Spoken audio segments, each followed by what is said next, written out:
All right. Good evening, everybody.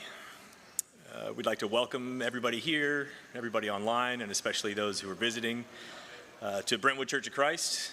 It is our first installment of our yearly summer series that we do.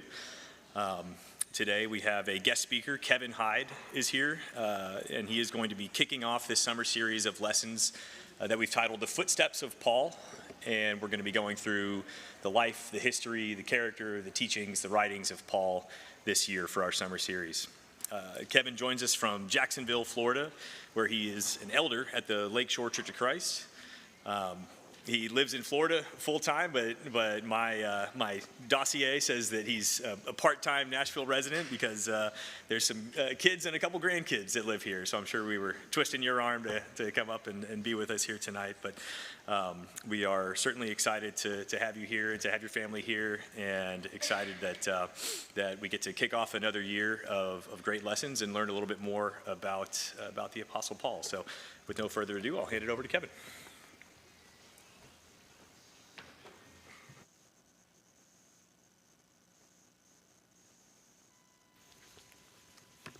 Well, good evening. Thanks for having me back. I think this is my fourth year being here, and I just got to tell you tonight, last time I was here was in 2022, and so for success tonight, if we have it, the bar is low. And here's what I mean by that. In 2022, Pat Stagner was so kind to invite me to dinner at her house. So the next morning, I'm sitting in my office. I'd gone back to Jacksonville for some meeting, and I get this text from Pat that said, "Someone at dinner that you were sitting next to had COVID." I thought, okay. I didn't realize how fast COVID spread.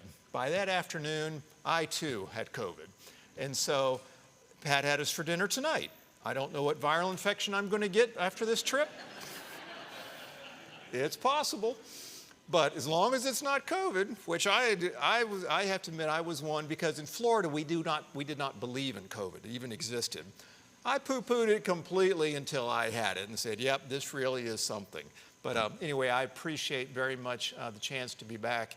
As was said, my daughter, who is with me tonight, lives here in Nashville, and therefore we are part-time residents in Nashville. I've learned to pay property taxes in Davidson County, and we're glad to do it if we get a chance to see them. We did spare you tonight my 3-year-old and 1-year-old grandchildren from running around.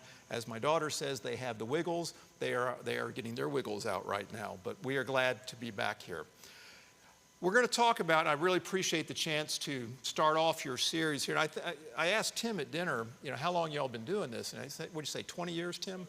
I mean, it really is, I think, a great thing that you do, and I've tried to get it going in our congregation unsuccessfully, even though I'm an elder there. But the fact that you have been so successful in doing it, and between Roger and others getting me the PowerPoints and everything, it's very well done, so I appreciate the chance to talk about this. And the fact that you chose this subject and are going to spend 13 weeks talking about a single individual, I just got to tell you, as someone who loves to read biographies, it really does appeal to me. In 1840, there was an English philosopher named Thomas Carlyle, introduced the idea of what's known as the great man theory of history. And what he basically said was, if you look at the course and the shaping of events, you can look at natural causes, you can look at political events, you can look at all these things, but what it really comes down to is the fact that great men, and really think about it as great people, both men and women, shape the course of history. And if you really want to study history and understand history, you can look at all these external events, but it comes down to people and what people are doing, what people are thinking about. And certainly as we think about Paul specifically, and generally just think about it, and I have not done a count of this. I should have done this because I thought of this on the driving over. How many books of the Bible are actually named after people? We think of Psalms and Proverbs and Genesis, Exodus, but then we think about all those prophet names, and you think about Job, and you think about Peter, and you think about James, and you think about John. They're named after people because of the events in their lives and the influence they had. Now, I find it a bit ironic that the guy who wrote the most letters in the New Testament does not have one named after him, the guy we're studying tonight, and that is the Apostle Paul. So what I've been tasked to talk to you all about tonight is the idea of Paul in his boyhood. And let me just tell you, I was going to suggest of your 13 lessons, I probably get to engage in more speculation than any of the other speakers, because of the fact that we don't have a lot about Paul's background, which I'm going to define really from the time of his birth up until the time that he was a young man in his education. And we're going to talk about those things, but we're going to have to look at some external sources on it.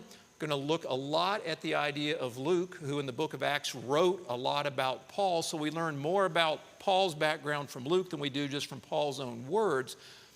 But the idea I want to talk to you about really is not just to give you a boring biographical lecture on Paul. There are great books that you can read about that. But the question is, how does it apply to us in terms of our own personal backgrounds and how we think about things? So I want to start with 3 questions. Think of these in terms of your own life. First question is, can you leave behind your background? And I don't know what everybody's background is.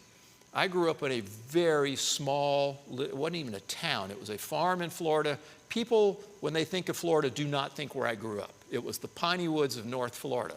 That's my background. Can I ever leave that behind, even though I now live in a much larger city, Jacksonville? And then as I think about background, as you think of your background, ask yourself the question, is your background a help or a hindrance to you? Now, some people, I just admit, their background is a hindrance. I served in political office in Jacksonville for a number of years and had the opportunity to meet people of all sorts in our city. There are some people, when you say you ought to pull up yourself from your bootstraps, they had no bootstraps. They were born into bad situations. When we talk about poverty, maybe some of it was their fault. Most of it, they were born in a bad situation. I would suggest their background was a hindrance to them. On the other hand, there are people with the proverbial silver spoon, and it's not just economic, but by force of nature, circumstances help them. But think about, is your background a help or hindrance? And as we talk about Paul, I think it's a fair question to ask. Then, particularly as we talk about Paul, is it okay to use your background for advantage? Because as we're going to see, Paul did that. And I will argue that he did it very effectively. But just think about those 3 questions as we go through this. Can you leave behind your background? Is your background a help or a hindrance to you? And then is it okay to use your background for your own advantage? As we are thinking about you personally and me personally, let's now think about how Paul did it. And we're going to start off, and if you want to turn over in your Bible, we're going to look at just a few passages here. In Acts chapter 21 and 22. I picked this passage because Paul is going to give what I would argue is the proof text of his background. And we're going to get to it here in chapter 22 and verse 3. But in this situation, Paul is obviously now called Paul. He's now the Apostle Paul. We've gone past Acts chapter 9 with the conversion on the road to Damascus.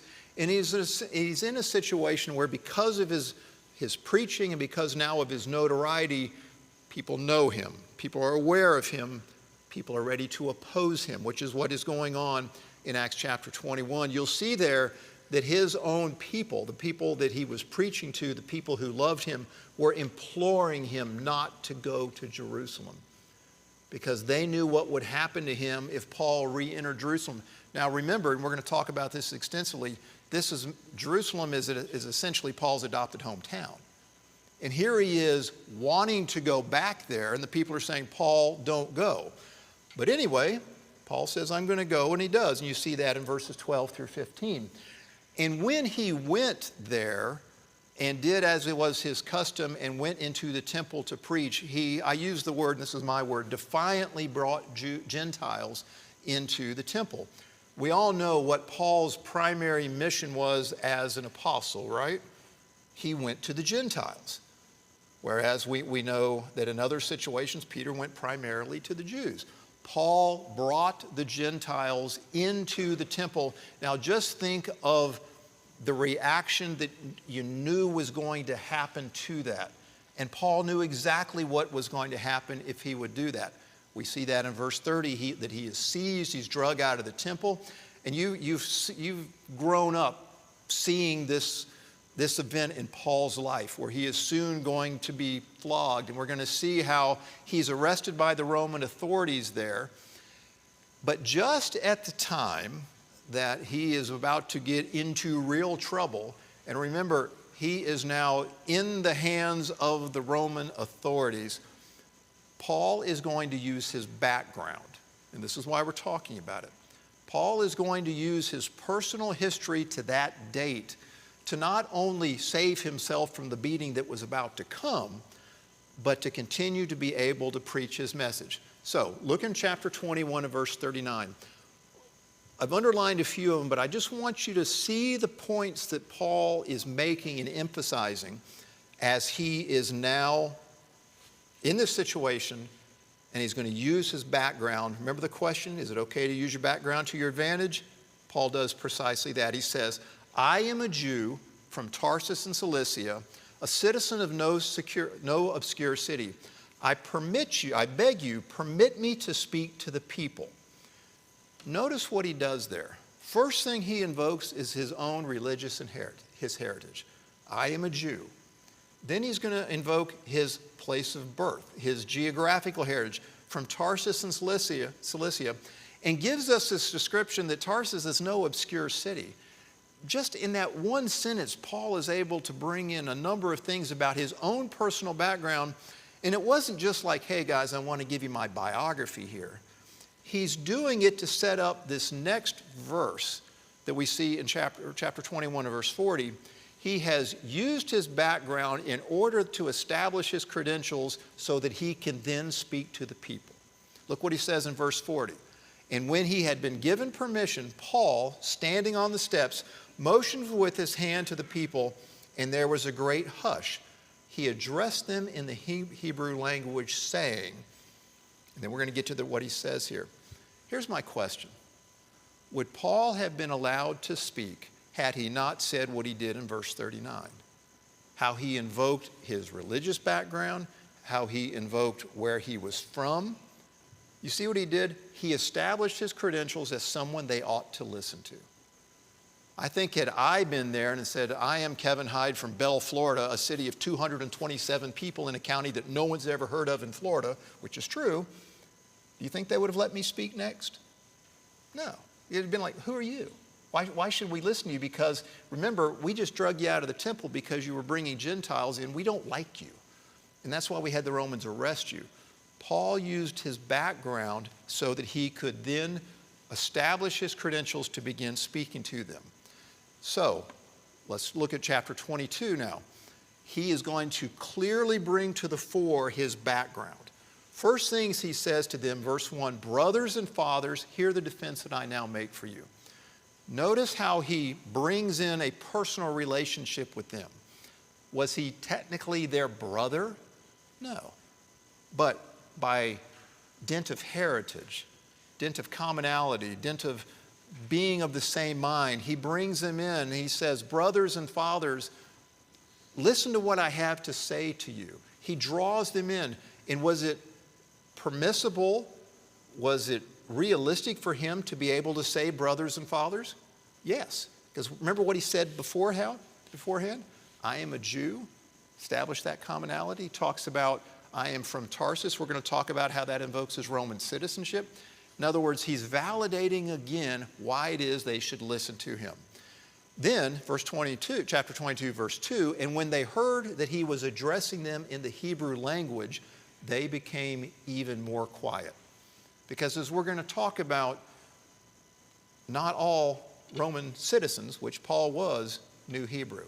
Here was this very distinctive character that was both a Jew and a Roman citizen, and he speaks to them in their own language. That's twice now he has invoked the fact that he could speak in Hebrew to them to establish his credibility with them. Now just think about that. If someone came in and, I'll give you a quick example. My other daughter lives in New York.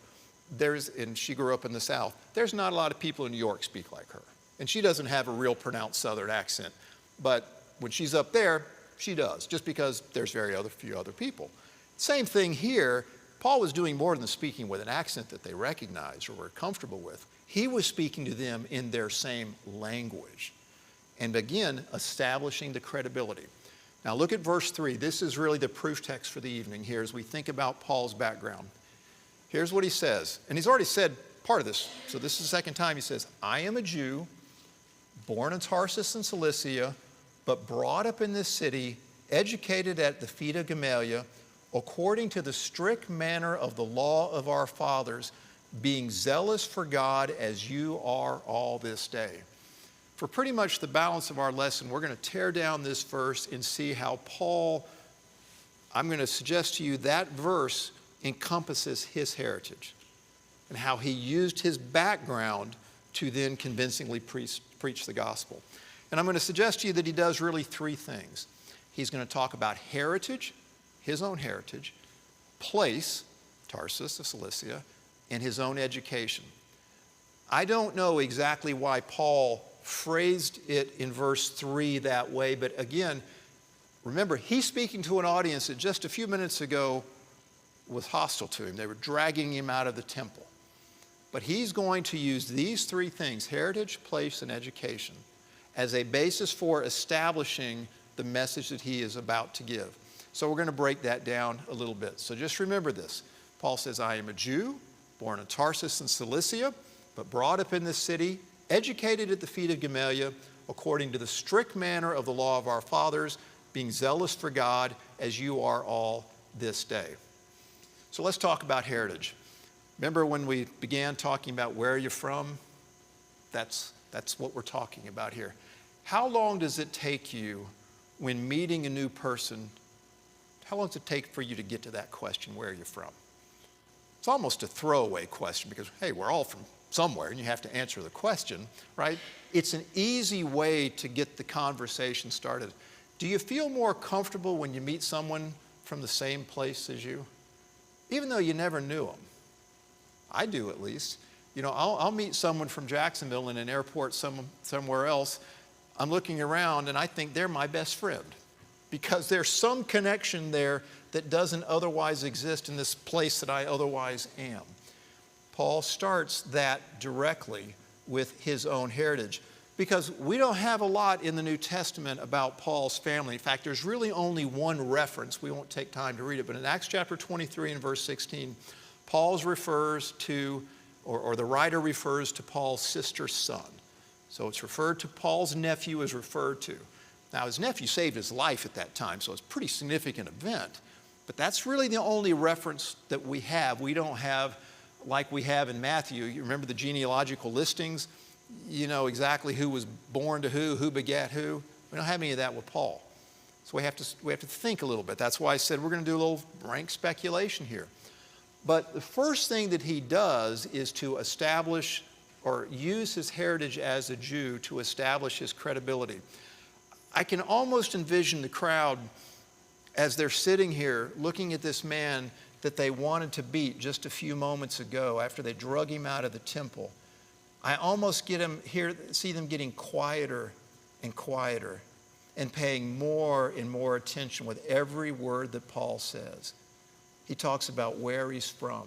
He talks about his Jewish background. He speaks to them in the same language, to the point that I think when we go on through the balance of chapter 22, it is going to be that they are rapt with attention because this is one of them.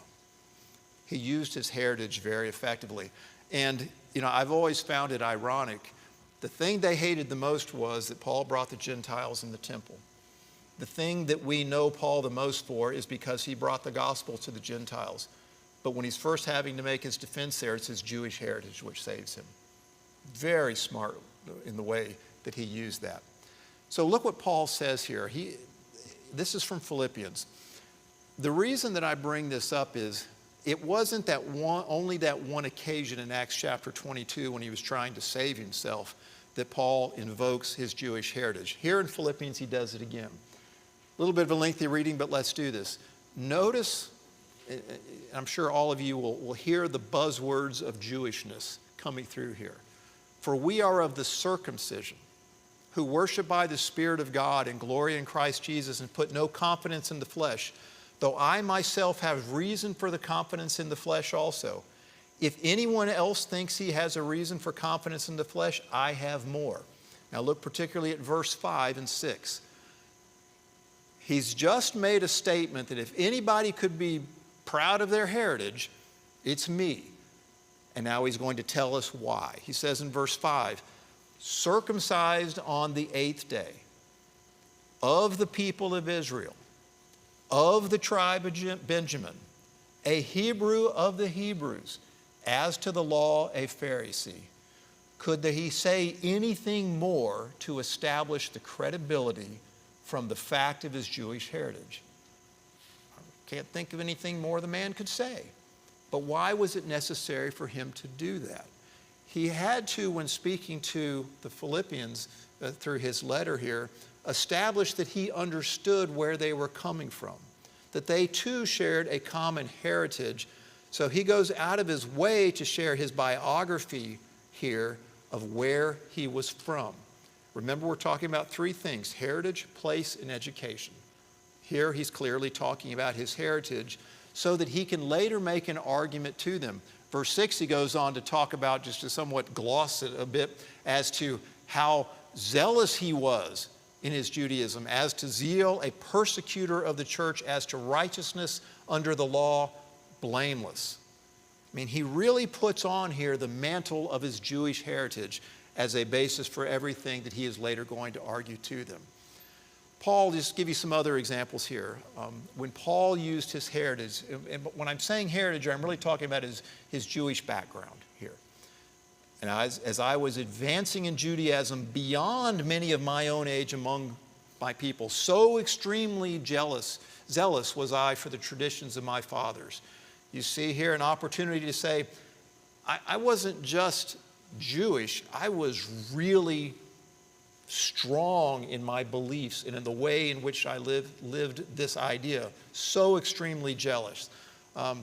One of the commentators I read said that they were not surprised by Paul's writing here, that Paul was a member of the elite, as we're going to talk about, educated at the feet of Gamaliel.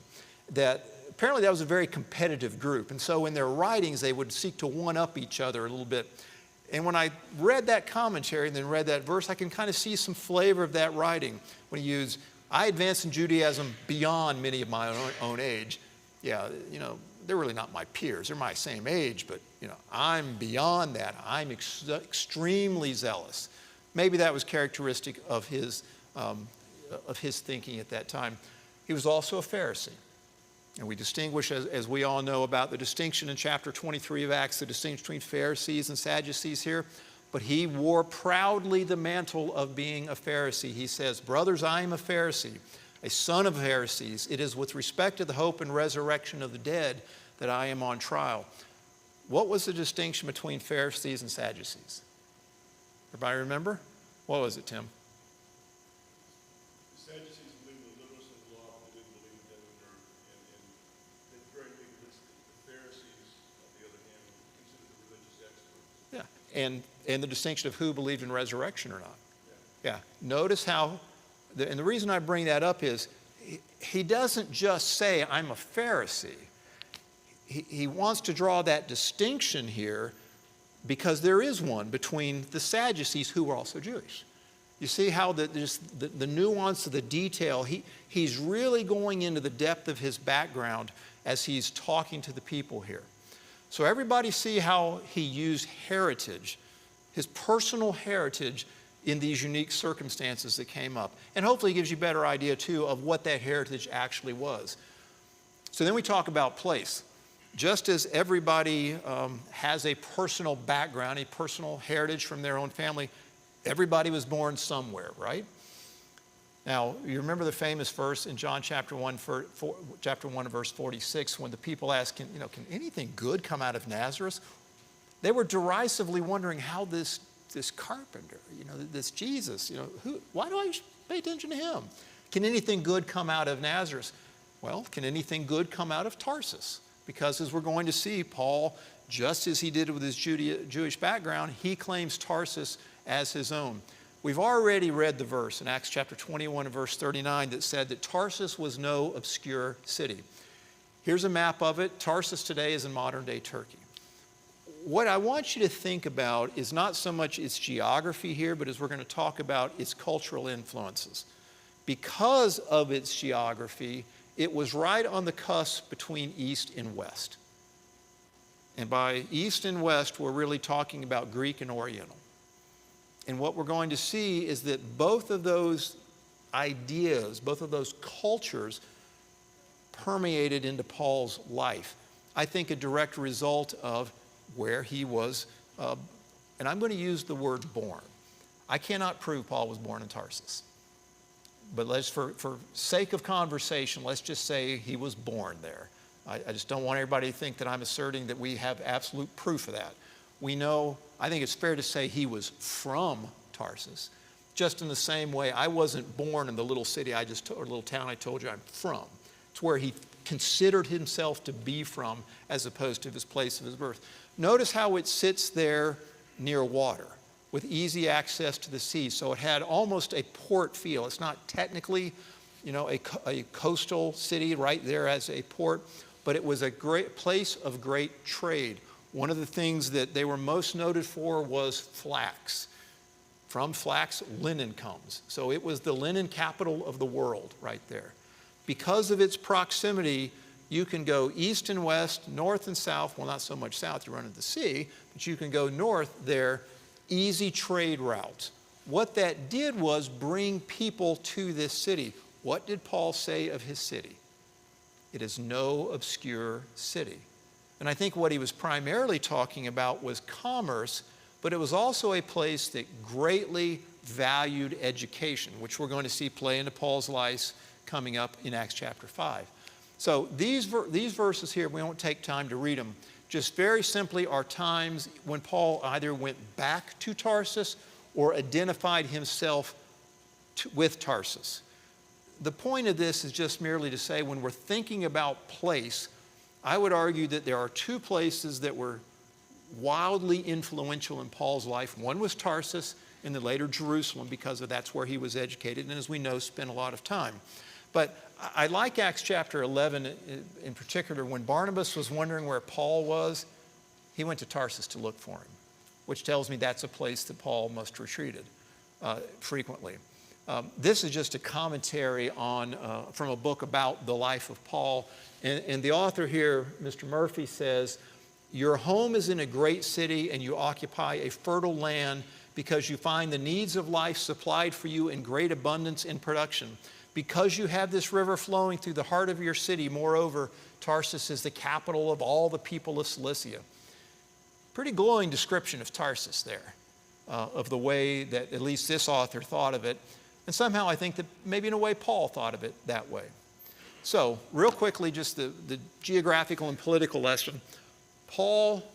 Tarsus ultimately becomes, for lack of a better term, a Roman colony.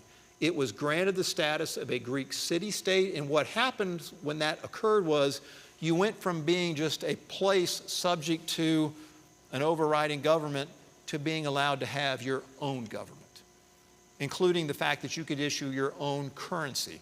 Just the idea there that it gives some validation when Paul says it's no obscure city, it really was not an obscure city. It was a place that became of its own there. As we talked about, it had a strong Oriental influence. Another thing that I read was talking about that because of the Oriental influence, you could distinguish between the Greeks and those influenced by the Orient by what the women wore. The women, if you were Oriental, wore almost what we would consider today to be Muslim garb, complete covering and in all black. And at least the description I read was talking about how you could walk around the city and pretty much pick out the various influences just merely by the attire. Because of the strong Hellenistic influence, the city had a great respect of education and the means to pay for it, meaning the city paid for education, whereas in many places it did not. In America, we're used to the idea of a free public education. That's a fairly recent last couple hundred years concept. Well, in Tarsus, they were already doing that because of the great respect they had for education. One of the main things about it was, remember, Tarsus, when granted its, quote, city-state, it still was a Roman colony, if I can use that word. As a result of that, you obtained Roman citizenship. Now, How many of us have heard the passage here in Acts chapter 22, going back to that chapter that we originally looked at, how Paul invoked his Roman citizenship at the time that he was about to be flogged? Where did his Roman citizenship come from? It came from the fact that he was from Tarsus. And we're going to talk a little bit further about that. But do you see the implication of that? Whether it's happenstance or providence, because Paul was from Tarsus, at this time that he was about to be flogged, he was able to turn around and say, wait a minute, I'm a Roman citizen. Chapter 22, verse 25, but when they had stretched him out for the whips, Paul said to the centurion who was standing by, is it lawful for you to flog a man who is a Roman citizen? He could say that because he was from Tarsus. Do you see the impact of place on this particular time in Paul's life?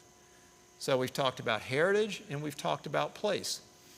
I don't know if any of you ever read Christianity Today, a magazine, but this is one of those things I was kind of wondering what else to talk about. So I just happened to see the May and June issue, which the cover story is about Paul unchained. But if you can read that little subtext, it says, what if the Apostle Paul grew up a slave? Would it change the way we read him now? And it's an interesting article. It's kind of lengthy. We're going to go through it a little bit. But it argues that Paul's parents were slaves, and therefore Roman slaves. And therefore, Paul was greatly influenced by seeing or hearing from his parents that they at one time were slaves. The author says, what if the Apostle Paul grew up a slave? Would it change the way that we read him? And he gives two examples I thought were really interesting. The first was the book of Philemon. Everybody remember that small book and talk about the relationship between master and slave here? If Paul grew up in a family of slaves, did that influence his thinking when he wrote the book of Philemon? I don't know, but it seems to me that if slavery were in his background, that it would have a lot more meaning to him when he had to write Philemon and Onesimus and talk about the relationship between the two. And then, again, I hadn't thought about this. The author says, in his writing, Paul speaks constantly of it, slavery, of freedom, of adoption, of shackles, of exodus, of citizenship. Paul often opens his letters an apostle of Christ, a slave of Christ. Again, the idea being that heritage that Paul had, in this case, a result of the place where he was from and where his parents either were from or went to. Now, most scholars believe that Paul's parents were probably brought as slaves into Tarsus, and therefore, and after a time, were liberated or freed from their slavery. But if that's true, and again, we don't have the background that we can turn to book, chapter, and verse to, then Paul saw that growing up. And when he writes these things about slavery, and he talks in the book of Philemon, that slavery influence is going to be in the back of his mind. The commentator here, Jerome, said of his parents, they say that the parents of the Apostle Paul were from Giscala, hope I pronounced that right, a region of Judea, and that when the whole province was devastated by the hand of Rome and the Jews scattered throughout the world, they were moved to Tarsus, of town of Cilicia. The idea that they were enslaved and brought to Tarsus at that time. And he goes on, and I'm going to speed through this a little bit for the sake of time, that if they were taken to Tarsus, it was probably against their will, whether they were prisoners of war or slaves. The point is that Paul could have been a child then or otherwise observe that his parents were born into slavery. So the point of all of this is Paul was from Tarsus. We know he was a Jew, but he was from Tarsus. Think about the influence and the impact, if in fact his parents were slaves, that had on the way he viewed the world going forward. We're just going to go through this real quickly just because of time again. The fact that his parents may have been slaves, and let's just accept that they were for the sake of argument, that in no way diminishes the fact that Paul claims for himself, rightfully so, his Roman citizenship. We've already read in Acts chapter 2, 25, the time that he's about to be flogged, how he said, is it lawful to condemn a Roman citizen? And then he goes on to say in verse 28, continuing the theme, the tribune answered, I bought this citizenship for a large sum. Paul said, but I am a citizen by birth. Again, suggesting the idea that his parents being brought to Tarsus, perhaps as slaves, they had Roman citizenship. The whole point of this is to say you have Tarsus, where he was from, Roman colony, using that word. Paul was a Roman citizen by virtue of where he was from, Tarsus. And that had great implications as he goes on through his life. I am sure sometime in the next 12 weeks, as you go through the other speakers and lessons, you're going to come back to Acts chapter 22 at some point and talk further about this. But do you see how important where he was from, what it meant to him, and how he was able to use that in his ministry? Everybody see that? So we finally get to the third part, which was his education. Paul was a highly educated man.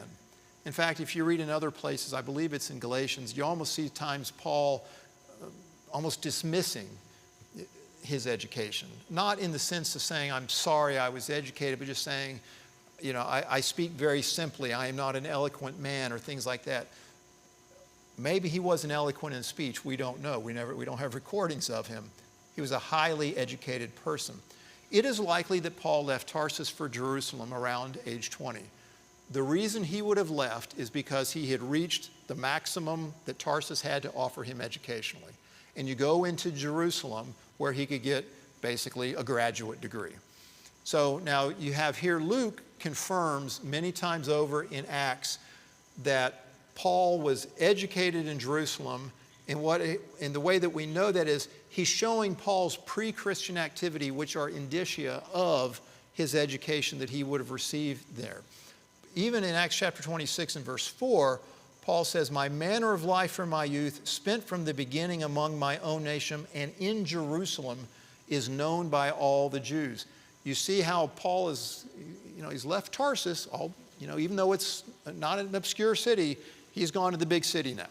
And he's adopting Jerusalem by virtue of this is the place where he went to be educated as his own hometown.